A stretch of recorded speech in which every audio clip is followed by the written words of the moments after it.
Dungeons and Dragons Adventurer. Issue 10.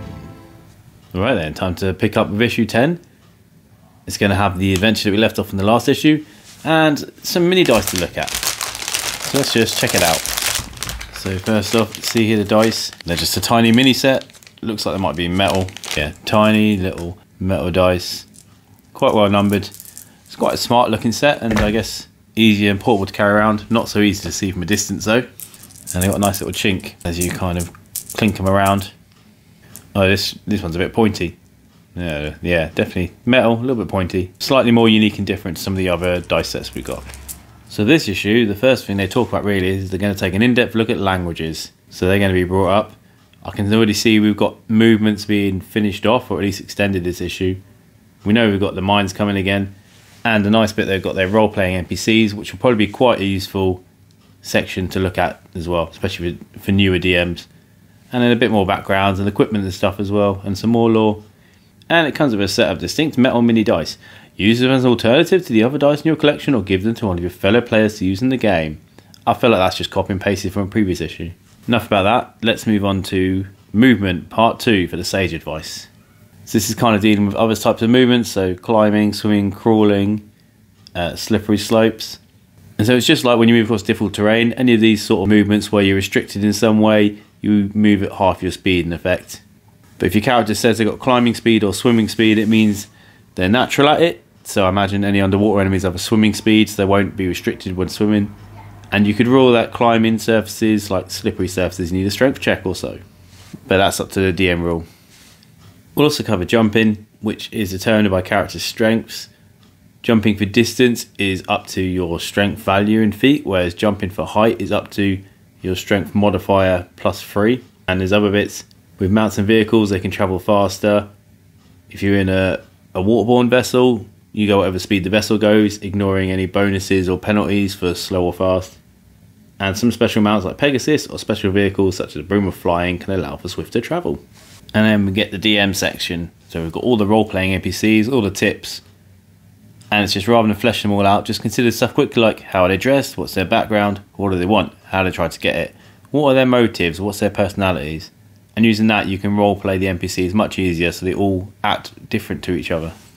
All the NPCs should come with like a stat block anyway, and a lot of them, especially in these pre-generated adventures, have details about how they'll encounter the party, what they'll say, what they're looking for, how they might react in certain situations. And it's just got other stuff. Keep a list of names handy, and then just cross-muscle use them so you can name them all. Some NPCs can get added to the party, but they shouldn't be the main characters the party are. And then just a bit of character building. You don't want to go too much for everyone, you don't want to go too little across the board. So a nice middle ground's what you need. In our character creation section, we're now getting to equipment part 2. And previously they also introduced and highlighted the equipment, but now they're just saying you can do whatever you want with it. So they've got some non-obvious uses, so like a flask and oil, obviously for light, but can also be a weapon you can throw at someone. Little bags of sand you can use for testing direction of the wind.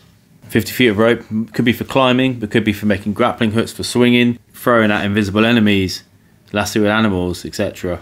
You know, bell and feet of string could be used to set a temporary alarm, 10-foot pole, tap for traps. Mirrors look around corners, but also reflecting sunlight. So, you know, all these alternative uses, whatever your characters think up as a way to use them. And we've just got more of the ready-made starting packs. Diplomats, Dungeoneers, and Entertainers. The Entertainer pack might be something the Bards starts with, we've introduced last issue. Not sure about these guys yet. We'll probably meet some guys who use them soon. Now we get to the section of languages, which is what they advertise at the start. Most species will speak Common. There are several languages though. So you've got Dwarvish, which is mainly Runish. Elvish, which is a kind of script. Well, there's Undercommon for the Dark Elves and the Underdark, I guess. Goblinoids speak Goblin. Giants speak Giant. All of those are written in the Dwarvish script. Halfling shares the Common alphabet. So many languages, many alphabets to learn. And rounding off the languages page, it's just got some other stuff. If your characters in a party know a certain language, you can use it to talk among others who don't, such as a couple of dwarves speaking Dwarvish in a pub. Although be careful who's listening in. Magical comprehension, using spells and making magical items to understand everything. And secret languages, which are harder to discern and cipher, such as the rogues of the thieves' cant, Or also apparently druids have mysterious rites in their own secret ton. I'm sure will be mentioned when we get to druids. And a nice top tip, make sure your character's languages make sense of the campaign you're going to play. No point speaking a Fey language if you're going nowhere near the Fey worlds. The Sage background here mentions that it's to do with characters who are fairly knowledgeable. Often it works well with wizards. Other classes would be warlocks, artificers, bards. Again, classes we've seen or classes we're going to find out from. So role-playing a Sage, it's just quite simply just act like you're the smartest one in the room. But put a lot of thought into your backstory, because Sages do a lot of study, so if you've got a character with a Sage background, just think about what you've studied, why you've studied. The benefits, they get 2 extra languages, and they're proficient in Arcana and History, and they're also going to come with a researcher feature, which says if they're failing intelligence checks and they're unable to recall information or lore, they'll still know the best place to find out where it is, whether it be a library or a famous person or just inscribed on the wall, I guess. The other background we're getting today is Charlatan, and these are the characters who want to hide their true self. It says here what angle are they doing, what scam or scheme. Are they con men? Are they forgers? Are they salespersons? There's a lot of stuff here. It suggests that it said they keep saying, will be mentioned later. So it suggests it's quick start for a warlock, will be talked about later. Clerics are the trickery domain, discussed later. But it could also be thematically a bard, because performance is just a form of grifting, or Krantor is already a charlatan. Your charlatans, they're proficient in deception skill and sleight of hand. They also have duplicity, so they're really good at a false identity. They've got all the kit needed to make a secondary identity, and they can falsify signatures and forge things. So for role playing, as I said, duplicity is key. So you just got to role play as 2 different characters. The outward sort of double that you portray, and then the inward character who's hiding for whatever purpose or reason.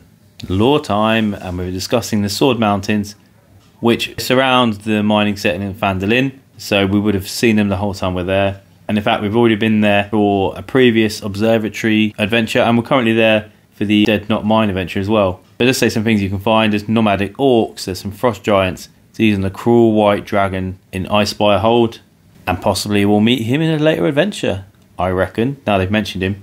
Didn't mention the goblins though, even though we're currently in a mine full of goblins in the Sword Mountains. In the mountains we get Axholm at the base of one, a forsaken dwarven settlement haunted by a banshee, and it's got some ghouls in it. Might meet that later. They're a friendly outpost, so you know there's rock gnomes, you might be able to settle with some orcs, there's a number of dwarves around, so it's not all hostile. And then at the peak we've got Icespire Hold at the top of Icespire Peak. And this is where the White Dragon lives. Just here, not far from Phandalin. We meet the Order of the Gauntlet, which is an order of heroic holy warriors driven to eliminate evil. They're relatively new, they rose to prominence around their response to the re-emergence of the sinister cult of the dragons. Talks about the Harpers as well, they'll be in a future issue. Mostly you'll find the agents working in pairs or small parties, never individually. Just a beacon of faith and resilience in the face of ever-encroaching evil. These guys, they've got many strongholds. They don't have one individual place to find them, but they're based all across Faerun. You've got some in Waterdeep and some in Neverwinter for places nearby, so Phandalin. A list of some notable members as well. An important thing to note is this order is only reactive. They don't do any preemptive stuff, so evil could be building at the door and it wouldn't do anything until evil strikes. Whereas this Javan over here set up a new order, the Gilded Eye, who insists on preemptive attacks on evil. So now to conclude the Dead Knock Mine, Part 2. And just like with Part 1, if you're planning on doing this adventure, use the chapters to skip ahead past here. This is for the DM's eyes only. Otherwise we'll resume where we were, in the mine, probably descending a mine shaft in a minecart, arms in the air, screaming at the top of their lungs. So now we move down into the proper mine. There's a lot of goblins down here waiting to ambush the players. It's got a tip, you're going to have to manage your hit points with short and long rests, because you probably can't deal with the goblins on your own. That's all been discussed before anyway. We mentioned about surprising the goblins down here. Of course, it was only briefly mentioned in the combat book and the last issue that the long story short is they lose the first round, but I'm still waiting for the surprise to be covered more fully in a future issue.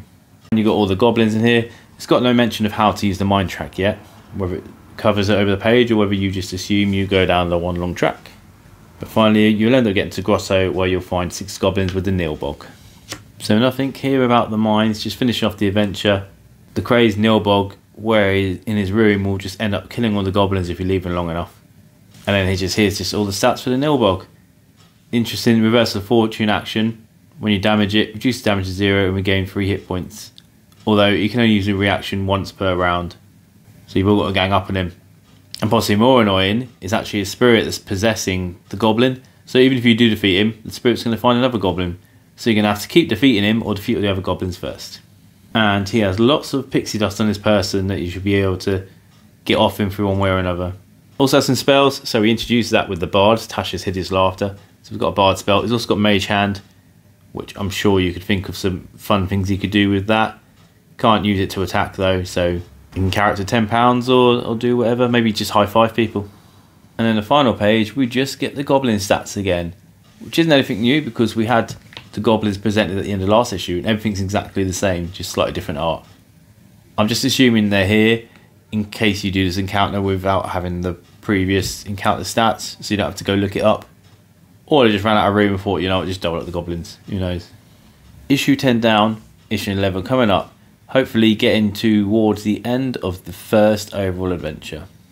However, back to just regular standard boring dice. There'll be a few links popping up soon. There'll be ones over here if you want to follow the magazine, runs over here to follow the series. Always thanks for watching, hope to catch you soon.